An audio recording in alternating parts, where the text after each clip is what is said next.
शैतान का आखिरी वार सुकरातुल मौत क्या है? मरते हुए मुसलमान पर शैतान कैसे वार करता है? मौत की सख्ती और खात्मा बिल ईमान का असल मतलब क्या है? नाज़रीन, रसूल अकरम सल्लल्लाहु अलैहि वसल्लम ने हमें बार बार मौत को याद करने की तलकीन फरमाई है।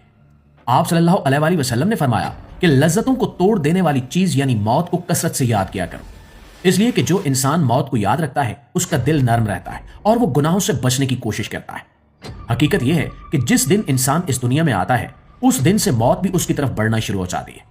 हम चाहे जितना भी इस हकीकत से नजरें चुरा लें, एक दिन वो लम्हा आ ही जाता है जब न ताकत काम आती है, न माल, न रिश्ते, न दोस्त। नबी करीम सल्लल्लाहु अलैहि वसल्लम ने फरमाया कि इंसान का माल, इसके घर वाले और इसके आमाल, तीन चीजें इसके साथ जाती हैं।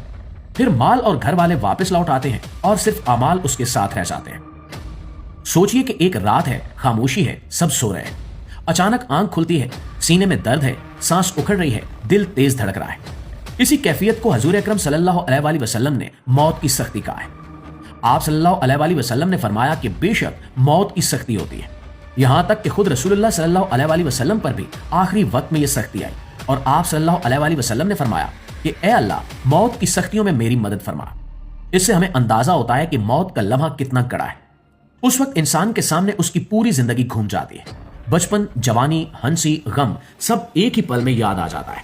घर वाले इर्द गिर्द होते हैं, कोई हाथ पकड़कर रो रहा होता है, कोई दुआ पढ़ रहा होता है, मगर हदीस में आता है कि मरने वाला वो चीजें देखता है जो जिंदा लोग नहीं देखते। उस लम्हे रूह जिस्म से निकलने लगती है। नबी करीम सल्लल्लाहु अलैहि वसल्लम ने फरमाया कि मोमिन की रूह ऐसे निकलती है जैसे पानी का कतरा बर्तन से बह जाता है, और काफिर की रूह ऐसे खींची जाती है जैसे गीली ऊन से कांटेदार सीख निकाली जाए। नाज़रीन, यही वो वक्त है जिसे मौत की सख्ती कहा गया है, और यही वो लम्हा होता है जब शैतान अपना आखिरी वार करता है, जिसे सुकरातुल मौत कहा जाता है।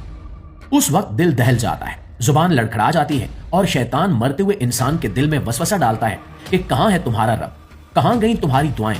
और अगर ऐसे मौके पर इंसान उस वसवसे पर यकीन कर ले तो ईमान की दौलत से महरूम हो जाता है। यही वजह है कि मरते हुए मुसलमान को कलमा पढ़ने की तलकीन की जाती है ताकि शैतान अपने वार में कामयाब ना हो सके। इसलिए नबी अकरम सल्लल्लाहु अलैहि वसल्लम मौत के वक्त शैतान के फितने से पनाह मांगते थे। आप सल्लल्लाहु अलैहि वसल्लम ने फरमाया कि अपने मरने वालों को ला इलाहा इल्लल्लाह की तलकीन करो, इसलिए कि जो इंसान जिंदगी भर जिस चीज में लगा रहता है, मौत के वक्त उसकी जुबान पर वही आता है। जो दुनिया में गुम रहा उसके दिल में दुनिया होगी, और जो अल्लाह को याद करता रहा उसकी जुबान पर अल्लाह का नाम होगा। ईमान सिर्फ जुबान का लफ्ज नहीं बल्कि दिल का यकीन है। हदीस में आता है कि मोमिन के पास मौत के वक्त सफेद चेहरों वाले फरिश्ते आते हैं, जन्नत की खुशबू साथ लाते हैं और कहते हैं, डर मत, गम न कर, तुझे जन्नत की खुशखबरी हो। लेकिन जो गफलत में रहा उसके लिए यह लम्हा खौफनाक होता है। वो मोहलत मांगता है, वापस जाने की आरज़ू करता है, मगर कुरान कहता है कि उस वक्त वापसी नहीं होती और फिर रूह जिस्म से जुदा हो जाती है। गुस्ल, कफन, जनाजा सब हो जाता है। लोग चंद लम्हे रोते हैं और फिर अपनी जिंदगी में लग जाते हैं। हजूर नबी अकरम सल्लल्लाहु अलैहि वसल्लम ने फरमाया कि कब्र आखिरत की पहली मंजिल है। अगर इसमें निजात हो गई तो आगे का सफर आसान है, और अगर यहां मुश्किल हुई तो आगे और सख्ती है। कब्र में मुनकिर नकीर आते हैं और सवाल करते हैं, तेरा रब कौन है, तेरा दीन क्या है, तेरा नबी कौन है। मोमिन दुरुस्त जवाब देता है तो कब्र कुशादा हो जाती है, और मुनाफिक और गाफिल जवाब नहीं दे पाता तो कब्र तंग हो जाती है। प्यारे दोस्तों, जरा सोचिए कि अगर आज रात हमारी बारी आ जाए तो हम क्या जवाब देंगे? क्या हमारे अमाल हमारे साथ होंगे? रसूलुल्लाह सल्लल्लाहु अलैहि वसल्लम ने फरमाया कि अक्लमंद वो है जो अपने नफ्स को काबू में रखे और मौत के बाद की तैयारी करे। ये पैगाम हमें झिझोड़ने के लिए है।